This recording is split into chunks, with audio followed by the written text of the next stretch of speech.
여러분 주말 잘 보내셨습니까? 뉴스파이터 김영준입니다.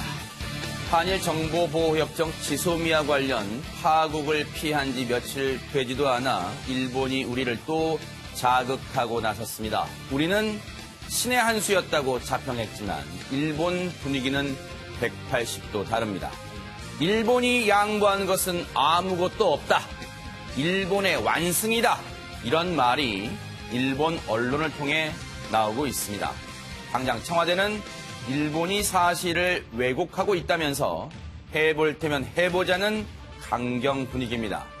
우리가 자화자찬했던 걸까요? 아니면 일본이 궁지에 몰리니까 고발하는 걸까요?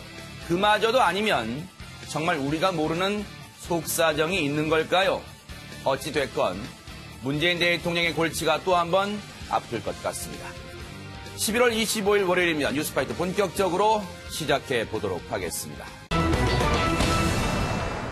이런 소름 끼치는 사건이 벌어졌는데 과연 이런 결정, 이런 판결이 옳을까요? 한번 고민해 보도록 하겠습니다. 김기혁 아나운서. 네, 술에 취한 여성의 집 앞까지 따라온 남성. 이 영상을 보면 소름이 돋습니다. 함께 보시겠습니다. 네, 비틀거리는 여성이 오피스텔로 향하고 한 남성이 팔을 붙잡고 따라갑니다. 여기는 여성의 집인데요.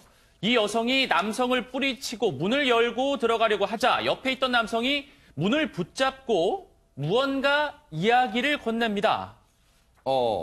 자, 잠시 뒤에 여성은 이야기를 듣다가 이내 문을 닫아버리는데요. 네. 이 남성은 이를 막아보려 하지만 결국 문은 닫힙니다. 지금 손가락 끼어 있는 거예요, 문에 지금? 지금은 닫힌 상태입니다. 닫힌 상태예요? 예, 복도의 센서 등이 꺼졌다 켜졌다를 반복을 하고요. 네. 가만히 서서 끝까지 문 앞을 떠나지 못하는 이 남성. 네. 하염없이 문을 바라보며 쉽사리 이 여성의 집을 떠나지 못합니다. 네. 이후에도 이 남성은 이 집 앞에 다시 찾아와서 초인종을 누르기도 했답니다. 네.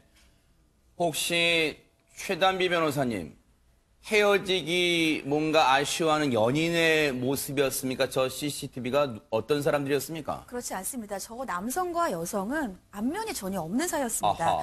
해당 남성은 지난 6월 19일 오전 0시 4분경에 광주의 한 아파트에서 술 취해서 귀가하던 저 20대 여성을 발견을 합니다. 아하. 그리고 이 여성의 집까지 뒤따라가는데 이 뒤따라가는 방법이 굉장히 악랄합니다. 먼저 이 20대 여성이 엘리베이터와 함께 탑승을 해요.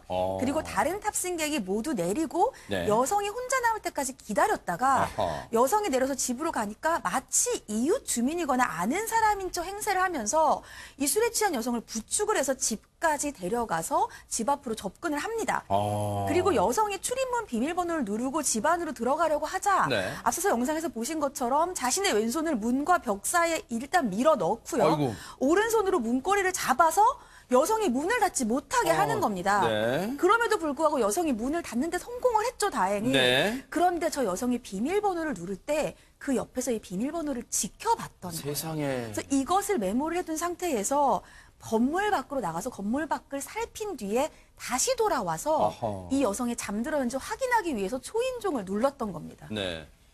오윤성 교수님, 지금 최단비 변호사님의 설명이 없었다면 저 CCTV 상으로 보면 누가 봐도 알고 지내는 사이, 그리고 친한 사이 또는 동료 이렇게 이해할 수 있을 것 같아요. 네, 그렇습니다. 네. 자기는 이제 잠잘 곳이 없기 때문에 잠을 좀 재워달라고 얘기를 했다라고 하는데 상식에 맞지 않는 얘기죠. 예, 지금 뭐 밤에, 왜냐하면 저 사람 둘이가 전혀 아는 사람이 아니거든요. 네. 근데 남들이 언뜻 보게 되면 저 이제 술 취한 여성을 범행 대상으로 선정을 하고 난 뒤에 따라가서 뭐 현관문 뭐 이렇게 다 비밀번호를 알고 또 심지어는 이제 엘리베이터에서 사람들이 많이 있을 때는 자기는 기다리고 있다가 저 술 취한 여성을 부축을 해서 그 집까지 갔단 말이죠. 네. 그러니까 이제 아마 이 여성 같은 경우는 이게 뭐지? 하면서 나중에 이제 그 집 안에 들어갔을 때 저 사람이 들어오려고 하는 그 순간에 이제 문을 닫았는데요.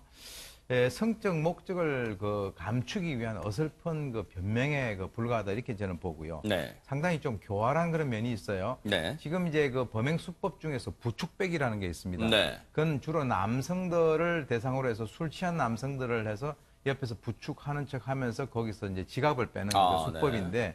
그 부축배기라고 하는 그 유사한 수법을 여성에 대해서 지금 이제 본인이 네. 사용을 했었고 네. 옆에서 다른 사람들이 보면 저 사람 둘이는 좀 굉장히 가까운 사람이고 또는 도와주는 사람이구나. 네. 이렇게 얘기를 할 수 있을 정도의 상황을 만드는 것인데요. 네. CCTV가 없었으면 큰일 날 뻔했어요. 큰일 날 뻔했어요. 이 사람의 얘기가 그랬답니다. 잠잘 곳이 없다. 좀 들여보내달라. 이런 해괴망측한 얘기를 했는데요. 더 오싹한 것은요. 이 사람의 소지품에서 나왔다고 합니다. 경찰 얘기 들어보시고 이어가 보도록 하겠습니다. 남자가 저희가 체포 당시에 가지고 있던 소지품을 검사를 해보니까 그 피해자분의 집 비밀번호가 적힌 메모지가 발견됐어요. 피해자 집 현관 비밀번호. 그걸 어떻게 알게 됐냐 물어보니까 여성분이 그 집 들어갈 때 비밀번호 누르니까 그걸 암기하고 있다가 메모지에다 적어놓고 여성분이 잠들게 되면 다시 그 집을 들어가려 했다. 잠잘 곳이 필요해서 재워달라. 그냥 같이 그 여성 집에서 같이 자려고 했다. 이렇게 여성분이 남자친구한테 얘기를 합니다. 누군가가 쫓아온다. 그런 통화 내용을 듣고 남자친구가 112 신고하는 내용을 아마 들었던 것 같아요. 그래서 아마 진입을 안 한 걸 겁니다. 하재근 평론가님, 네. 정말 소름 끼치는 대목이 한두 군데가 아닌데 만약에 이런 정말 상상도 하기 싫습니다만 만약 그 여성이 집에 들어가서 그냥 잠들었다면 정말 무슨 일이 벌어졌을까 상상도 하기 싫습니다. 정말 큰 피해를 당했을 가능성이 농후한데, 네. 그러니까 이 남성이 다시 여성이 들어간 다음에 초인종을 눌렀다고 하는 거죠. 네. 좀 기다렸다가 아마 초인종을 누른 것은 여성이 자는지 안 자는지 이기차가 아마 확인하려고 그랬던 것으로 보이고 네. 그때 만약에 아내가 조용하다 뭐 자는 것 같다라고 이 남성이 판단을 했다면 이미 비밀번호를 적어놨기 때문에 세상에, 아우. 충분히 눌러서 들어갈 수 있는 상황이었고 네. 정말 다행히 여성이 천우신조로 피해를 당하지 않은 것이지 네. 더 큰 피해를 정말 위험한 상황이었는데 네. 특히 그러니까 이 남성이 바로 들어가지 않은 이유가 여성이 남자친구한테 전화하는 소리를 밖에서 이렇게 귀를 대고 들었다는 거 아닙니까? 네. 그래서 남자친구가 신고하는 듯한 이야기를 하니까 그 말을 듣고 이제 바로 들어가지 않았다고 하는데 네. 그러니까 귀를 대고 가만히 들었다는 것 자체가 너무 소름 끼치고 진짜요. 당하는 사람 입장에서는 네. 그럼 내가 아파트나 오피스텔 안으로 들어와서 문을 닫고 내 사생활 대화 같은 걸 하는데 밖에서 누군가가 귀를 이렇게 대고 네. 듣고 있다고 생각하면 너무 무섭지 않습니까? 아하, 네. 그러니까 이 여성 입장에서는 앞으로 트라우마에 시달릴 것 같고 네. 이 남성의 행동이 너무 지금 천연덕스러워서 네. 과연 이런 행동이 처음일지 네. 과거에도 술에 취한 어떤 여성을 상대로 유사한 행동을 한 것은 아닌지 네. 반드시 조사를 해봐야 될 것 같습니다. 조금 전에 보여드렸던 잠깐 화면에 나왔던 그 A4 용지는 뭐냐면요. 이번 사건의 판결문인데 저희가 입수한 그 판결문을 보여드린 건데 거기 보면요. 이미 이 몹쓸 남성은요. 이 여성을 부축하는 과정에서 정말 제 입으로 말씀드리기 송구합니다만 이 여성을 이미 추행을 했습니다. 추행을 하고 더 나쁜, 더 저질스러운 마음을 먹고 범행에 옮기려다가 실패를 했는데 그런데요. 박성배 변호사님, 이 남성 앞서 이 여성이 정말 잘한 거예요. 끝까지 정신 차리고 남자친구분에게 이 자초지종 얘기하고 신고가 이루어지게 한 것 같은데 잡고 보니까 이번 일이 처음이 아니었다면서요.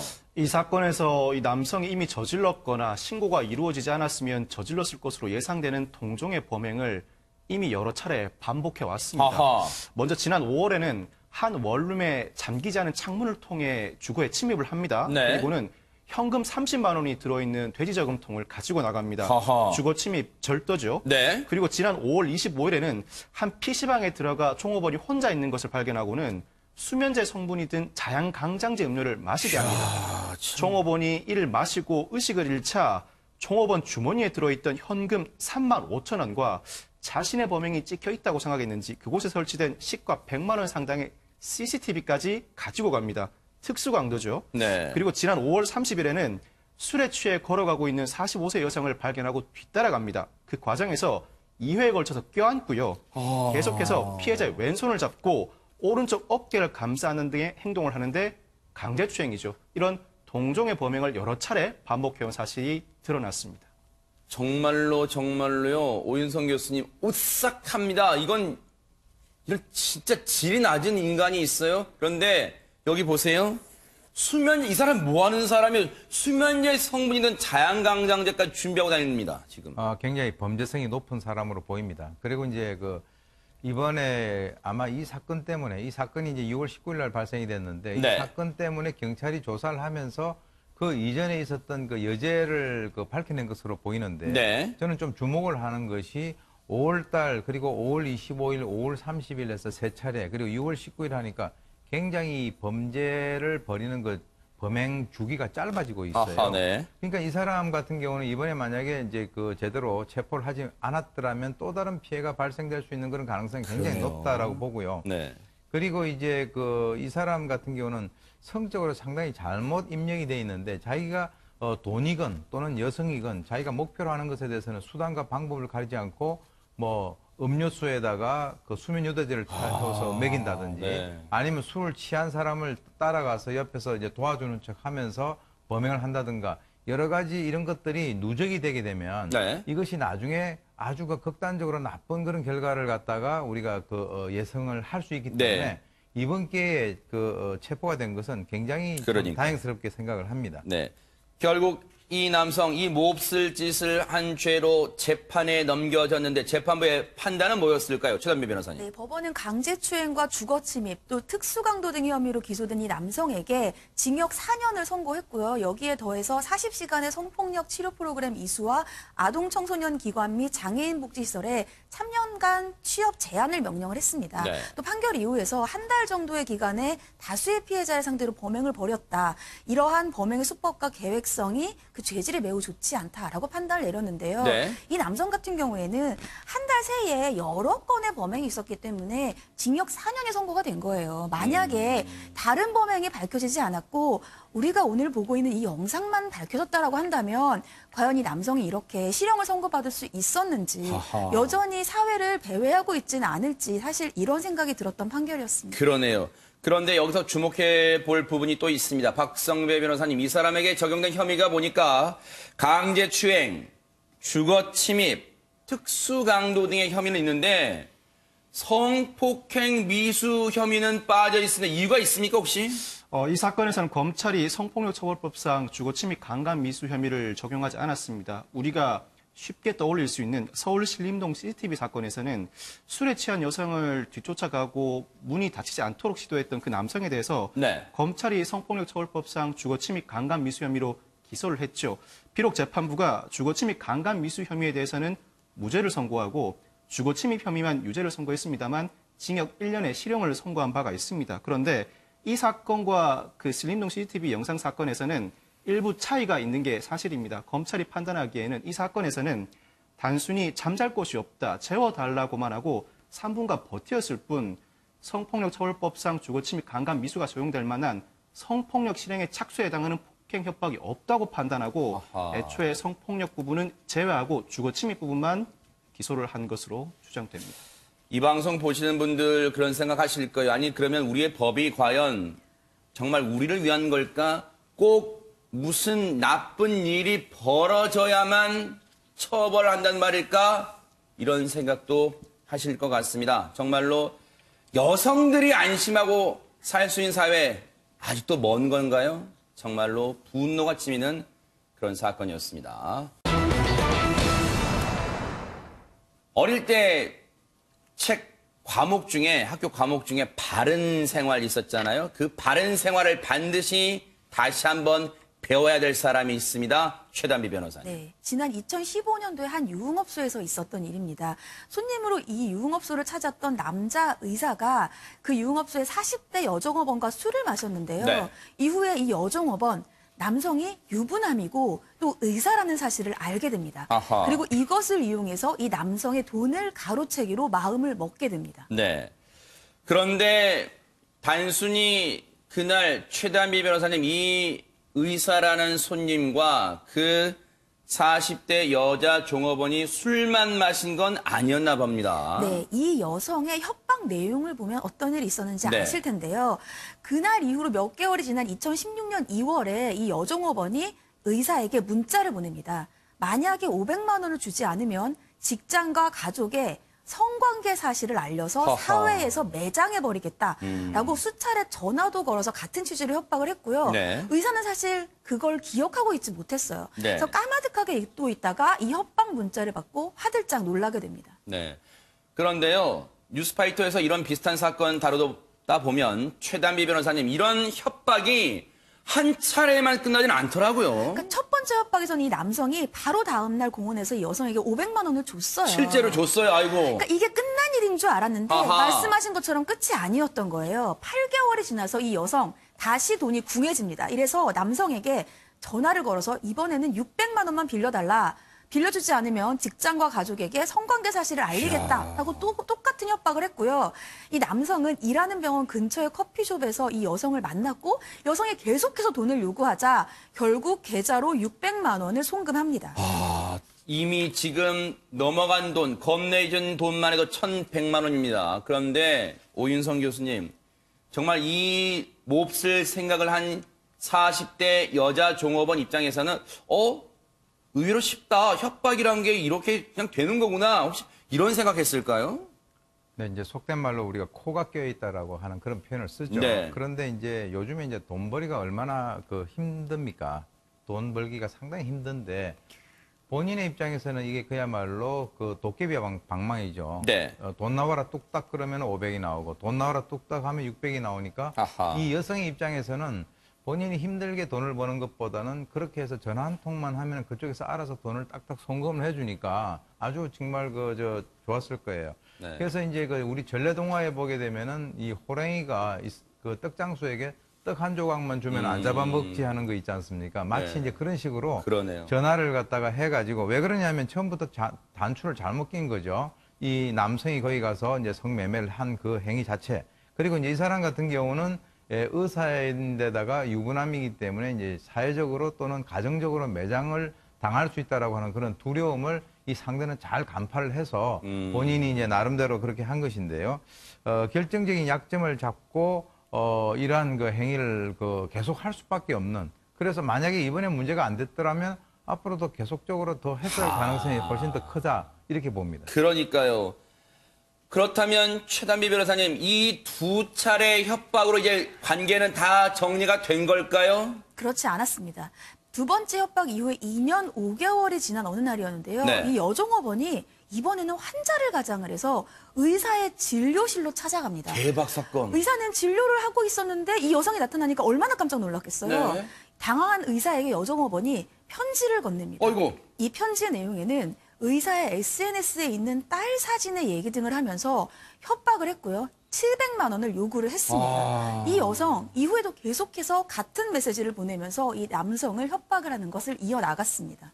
하재근 평론가님, 이게 예. 무슨 진짜 영화의 한 장면 같아요. 이제는 협박에서 그치는 게 아니라 직접 현장에 들이닥칩니다. 예, 그러니까 지금 나를 협박하는 상대방이 내 생활 공간 안으로 쑥쑥쑥 들어오는 거거든요. 진짜 소름 끼쳐요, 진짜. 영화 설정 같은 건데 네. 그러니까 처음에 전화, 문자 메시지 여기에서 시작을 해서 거기서 일단 돈을 받아가고 네. 그다음에 병원 근처 커피숍으로 오고 네. 거기서 만났다가 그다음에는 병원 안으로 들어와서 네. 진료실 안으로 쳐들어와가지고 아하. 거기서 또 내 가족에 대한 언급까지도 하고 네. 이렇게 쓱쓱쓱 들어오는 게 보통 스릴러 영화 같은 데서 나오는 그러니까요. 설정이고 네. 굉장히 무섭거든요. 네. 이런 상황이 되면. 그러니까 이분이 한 2016년부터 이런 일을 당했다고 하니까 네. 거의 한 3년 정도를 좀 굉장한 불안 속에서 살았던 것 같고 네. 아마 저 여성이 처음 협박을 시작했을 때는 본인도 불안했을 가능성이 있죠. 이게 정말 네. 통할까? 그런 불안했을 텐데 처음에 협박하자마자 돈을 받으니까 그다음에 안심이 돼서 또 다음에 또 다시 욕을 하고 네. 더 가까이 들어가서 돈을 또 받으니까 완전히 안심이 돼서 네. 더 이제 깊숙이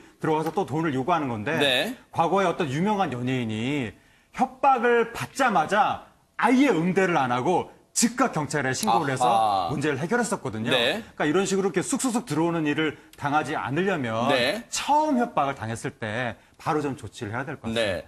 물론 시청자 여러분 이거는 저희가 꼭 말씀드릴게요. 이 의사라는 남성의 애초의 행위가 잘했다고 무슨 저희가 두둔하거나 하는 그런 얘기는 전혀 아니라는 점을 분명히 말씀드립니다. 어쨌든 그런 일이 있고 부적절한 일을 한 다음에 지금 협박을 받는 상황이 거의 3년 넘게 지금 지속이 된 거예요, 횟수로. 그런데 최단비 변호사님, 이 의사 계속해서 지금 가족까지 얘기를 하다 보니까 더 당할 수밖에 없었을까요? 이제는 견딜 수가 없는 상황이 된 거죠. 그래서 견디다 못해서 결국 경찰에 신고를 했고요. 이 여종업원은 공갈 및 공갈 미수 혐의로 기소가 되면서 아하. 그동안 3년에 걸친 협박이 막을 내리게 됩니다. 네, 이제서야 정말로 아마 3년 동안 그 뭐랄까 불안감, 공포, 두려움, 가족들이 알면 어떻게 될까, 아내가 알면 어떻게 될까 그런 생각했을 거예요. 그런데 여기서 이제 궁금한 게